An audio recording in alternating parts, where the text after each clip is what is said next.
Uh, Today we are going to talk on a topic on a new series called India at Olympics. Uh, we all know that sport is something that unites the world. It's it's the people, and it's something that brings in the best entertainment one wants. And such sporting mega fest is the Olympics. Olympics is a mega sporting event that brings in more than 100 countries from all over the world to show their sporting power. With the 2020 Olympics being postponed to 2021, it will be important to see that how the Olympics take place and which country does better. So 2021 will be a key year for many athletes as they had been preparing since long time. So let's hope they can showcase their best at the big platform. But for now, let's take a rewind to India's Olympic journey, which began a long time back. And with me joining in this chat is Utsav. Hi Utsav. Hi, Abhishek. Like say How are you? Olympics, India at Olympics. When did we start? Like when did we join in participating in Olympics? So it goes back to say 1900 where we had our first medalist and our first representative, Norman Pritchard, who was under the British India and who represented the British India and is like regarded as the first athlete from India to have ever participated in Olympics. So he won the two silver medals as well. But I'd like to go to say 1920 Olympics, where we actually saw an Indian athlete and under the name of P.D. Chogule, who was a marathon runner, and in the history books and all in the Olympic history books, it says that P.D. Chogle has to be or it should be the first Indian to represent India in Olympics. India at And Olympics, yeah. his story goes back, yeah. So his story goes back to say 1920, where his story is also an interesting one when he joined and like when it all started for him. And in 1920 when he represented India at Antwerp Olympics held in Belgium. So he faced what is a racism as well as if you know that he was shot at during the race, Yes, like yes. a fellow spectator shot at him just because they didn't accept Indians running on the track and like they didn't because he was a good marathon runner. Like even the British regarded him as like very One of the good best, and runner at that time. Yeah, yes, one of the best at that time. And at the time, like when he was running, he faced a lot of racism. The crowd was like very hostile towards him, and he faced a lot of what you say obstacles while completing his race. And it was not that easy being an Indian at that time. So there's an ongoing debate now as well that is Norman Pritchard our first Olympian or P.D. Chogule uh, is our first Olympian. So it goes back to that time in 1920. So at that time, so it's still not clear. It's still not very vivid. Like is P.D. Chogule our first Olympian or Norman Pritchard? But uh, like it started, like the phase started during that time and during the 1900s and close to 1920s. They started representing India. So at that time, it all started. Yeah. yes. So it all began. I mean, like pre-independence, we didn't have that much athletes, but whatever we had, uh, we had people who had the power and the grit to show that they can represent India with minimal facilities. Like in the pre-independent era, we know that there was not much training facilities or not much exposure to them, but there was that passion to represent the country and ensure that they Yeah. do their best. So like there are many stories Yeah. that are there pre-independence or even post-independence. So I guess there were many athletes and boxers and wrestlers and weightlifters and cyclists and swimmers who had represented India like post-independence too. But there was not much like winning note on their part, but we had someone or the other who at least showed some performance and ensured that we can put India on the sporting world map. So, are there any other stories also that Yes. you have to talk about? Yes, goes back to 1924 Paris Olympics, where our first Indian woman, Nora Poli, she represented India in the Olympics in 1924 Paris Olympics. So she was a tennis player and she was born in Calcutta. Uh, Obviously, she had her origins from a different country, but still, like she was born here, born and brought up here in India. So she is like our ever first Indian woman to represent Olympics or to represent India in Olympics. Yeah, So she was a tennis player, although she was not able to what you say perform or like win medals at that time, but a recognition is what displayed say what you say that Indian women were there, like Indian women were participating during those times. You have to see and go back to the 1920s and 24s. Like you have to say that Nora Poli is an integral part of what to say representing the Indian women or the women across the world to ever participate in Olympics. So that was one more incident that we had in 1924. Like she represented India, Nora Poli. do you have any like sequential stories of the Olympics, like how India like carried on their performance, like pre-independence, and then we Yeah. can keep talking on this. Yeah, Okay. So basically, what you see, like we had in 1923-24, a provisional All India Olympic Committee was set up that organized the All India National Games or the Olympic Games, that are later known as National Games of India. So the main person involved, like we we have to mention him, it's Sir Dorabji Tata, who actually suggested a sports body at a national level for promoting Olympic sport in United India. He was a very passionate person, and he played a huge role in forming of the All India Olympic Committee, and was um, during the time of P.D. Chogle. I forgot to mention it, but he only saw the talent in him, and he selected P.D. Chogle at a race that was held in Deccan Gymkhana, Pune. So at that time, he saw what you say, P.D. Chogle and his skills and his talent, and he went on to like what you say. He went on to select him for the Indian contingent, and there were only six people at that time, and he was one of them. And Sir Dorabji Tata played a huge role in like bringing PD Chogle to the sea. So we have to mention him because like he played a pivotal role in India's formation of All India Olympic Committee, and that was the point. Like that is needed to know that it's not all about players. It's also about the people who are doing their work back in working behind, and like working who behind. actually worked, yeah, working behind. And so that is one more thing Yeah, that is needed. the games were I guess held every 2 years. Like in 1940, it began in Bombay, and then the Indian Olympic Association, the they brought a concept of national games to promote sports and bring an Olympic moment in India. So that now that you've told us about like quite a few stories and how like in 1920s like an athlete like PT Chowgule and the national games of India began. So like what are the numbers, what are the statistics behind this, like how our journey began and like how we progressed into it and how the number of athletes kept on increasing from one Olympic to the next Olympic games. Yes, Abhishek, it's an interesting story. Since like I told, I already mentioned Sir Dorabji Tata. He played a crucial role initially, and at the time, like when India used to be represented under the British flag, the British India flag, and they used to represent the British India flag at the Olympics. So it's all started in 1920, where the contingent or the Indian contingent was like six people. Like six people went for the first 1920 Antwerp Olympics.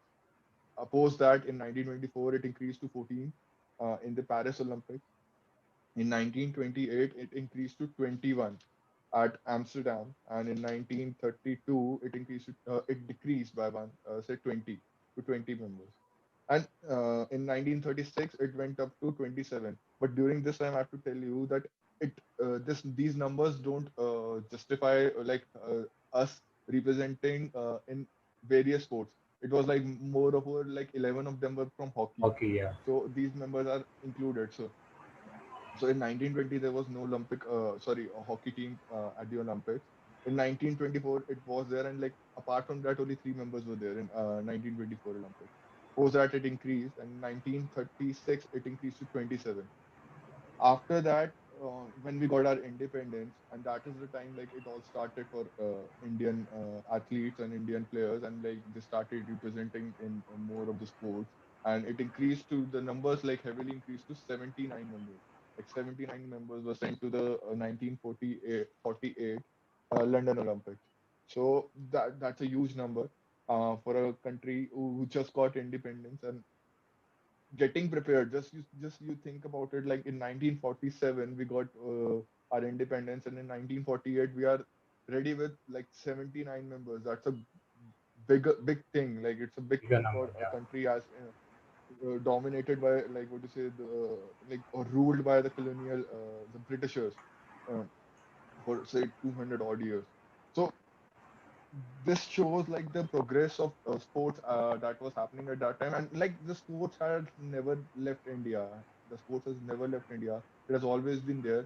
But as I told, like, the story of PD Chogule, that at that time they were facing racism. And obviously, like, if you are being ruled by a nation, uh, they won't people going and performing better than their athletes, or like the people performing as a whole, like performing better in Olympics. So post, like, when we got our freedom, we actually sent 79 members. That's a proud moment for Indian contingent and like Olympic committee.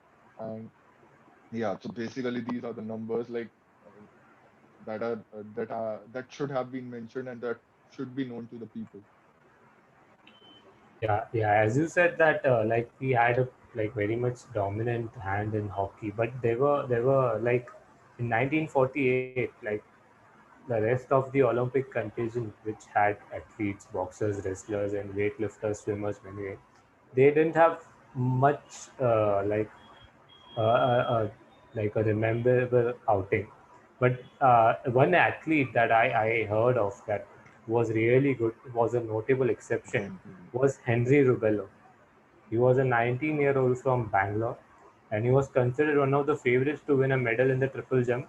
But he qualified quite easily for the Olympics, but he had to pull out at the end moment because of the London weather. It was winter time and there was a bit cold, so he couldn't sustain the weather, and he had a torn hamstring. So that hindered our chances of winning a medal in 1948. But still, we had Okay, another okay. player like Sachin Nag, who was into the water polo team, who was into our water polo team, and I mean, I read that India did really well in their first game against Chile. They they beat Chile by 7-4 in water polo, and Sachin Nag, he had scored 4 goals. And I'll tell you a story of Sachin Nag, that he began swimming. He began swimming, and then he didn't know that he'll get into sports, or like the passion to swim will get him into sports. And he used to swim in the river Ganga in Varanasi. So from swimming Mhm. into the Ganga River, and then representing India in the Olympics and scoring 4 goals in water polo. So he was India's first goal scorer, because water polo was held before the hockey competition.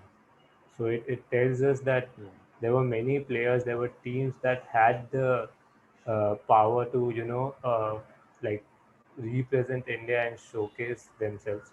But due to some issues, they couldn't like win it.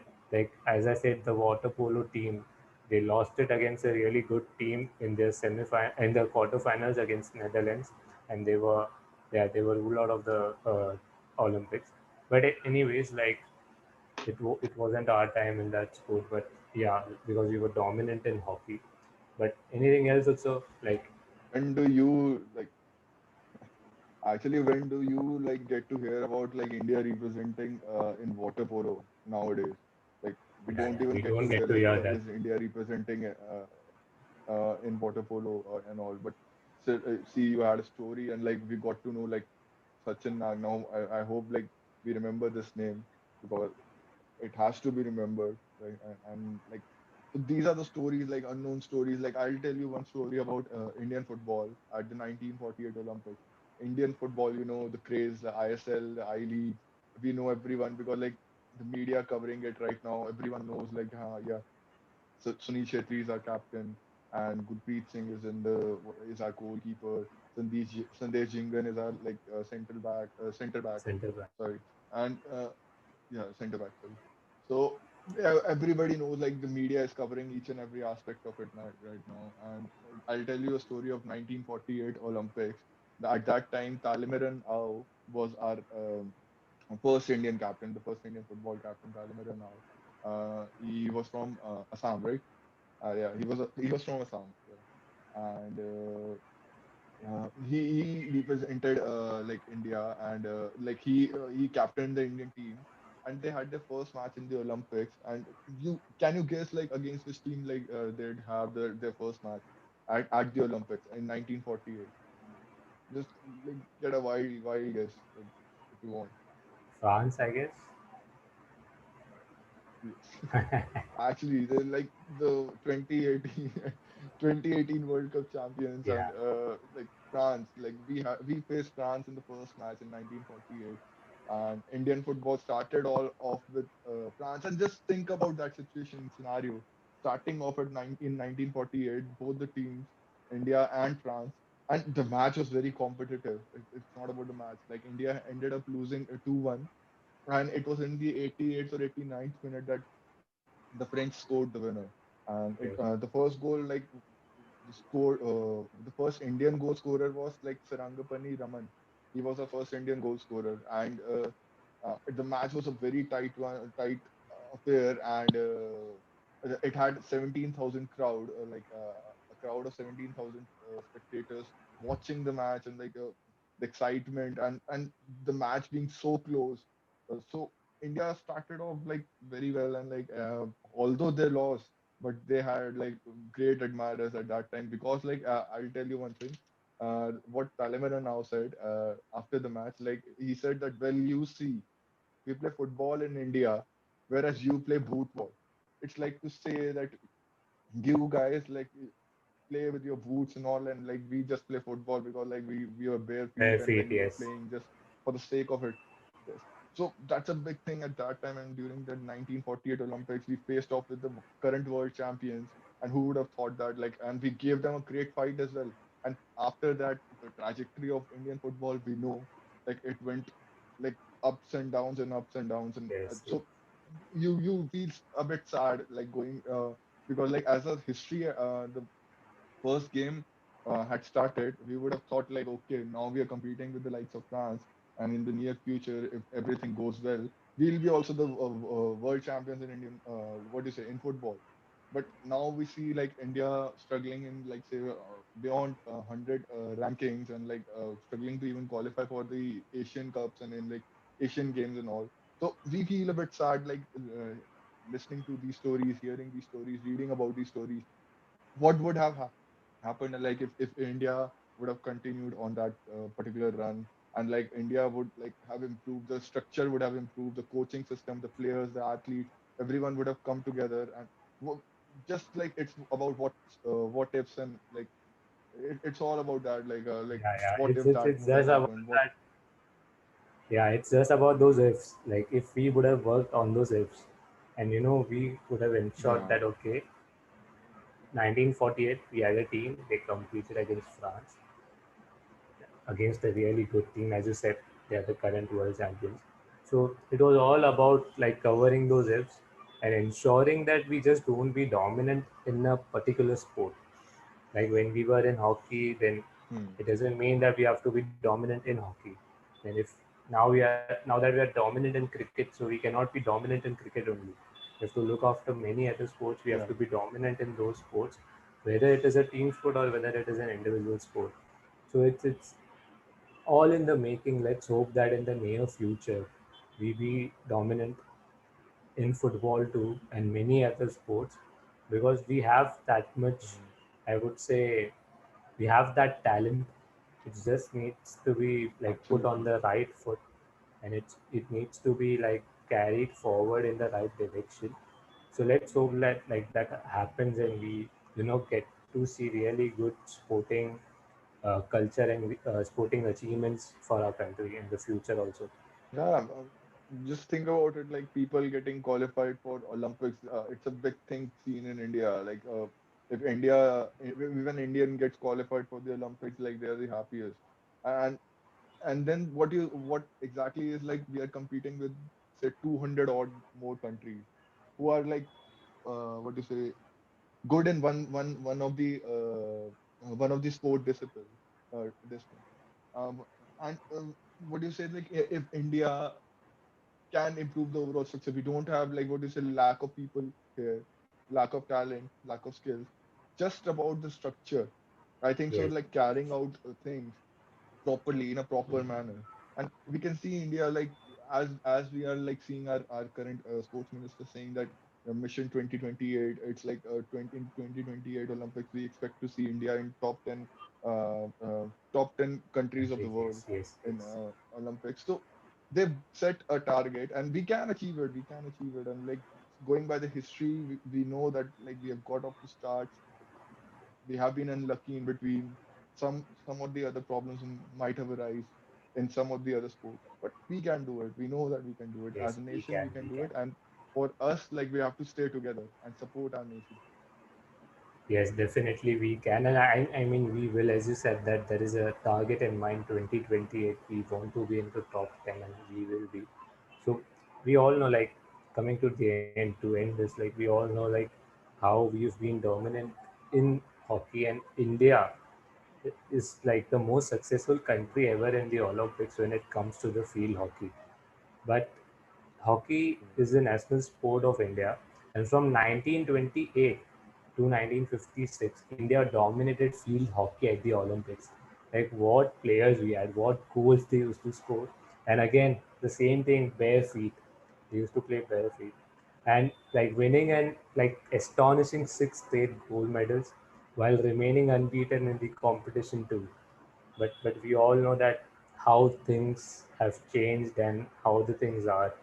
So like let's hope that we do well in hockey too. Yeah, as I was saying that we were unbeaten in the competition, and then things changed, and we will be talking about hockey, like more on hockey in the next episode. Till then, I hope that our viewers enjoy this episode. They like the content we are coming up with, and to all our viewers, that please like, share, comment, and subscribe to our channel if you haven't yet. Uh, thank you everyone. Thanks Utsav for joining me.